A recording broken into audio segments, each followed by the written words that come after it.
CM Revanth రెడ్డిపై కవిత వ్యాఖ్యలను ఖండించారు మంత్రి కోమటిరెడ్డి వెంకటరెడ్డి. బీఆర్ఎస్ నుంచి కవితను కేసీఆర్ సస్పెండ్ చేస్తే ఆమె ఊరూరా తిరుగుతుందని ఎద్దేవా చేశారు. కవిత ఏ పార్టీలో ఉందో స్పష్టం చేయాలన్నారు కోమటిరెడ్డి వెంకటరెడ్డి. కేసీఆర్పై సీఎం చేసిన వ్యాఖ్యలకు స్పందించిన కవిత హరీష్ రావు మీద చేసిన వ్యాఖ్యలకు ఎందుకు స్పందించలేదని నిలదీశారు.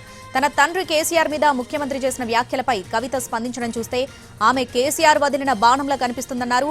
కేసీఆర్ కు దగ్గరగా ఉన్న నేతలందరినీ దూరం చేసేందుకే విమర్శలు చేస్తున్నట్లుగా కనిపిస్తుందన్నారు. కేసీఆర్ ను ఉరితీసినా తప్పులేదన్న దానికి కూతురుగా రక్తం మరిగిపోయిందన్న కవిత ఒక విషయం స్పష్టం చేయాలన్నారు కోమటిరెడ్డి వెంకటరెడ్డి. కేటీఆర్ హరీష్ రావులను ఉరితీసినా తప్పులేదా అనేది కవిత చెప్పాలన్నారు.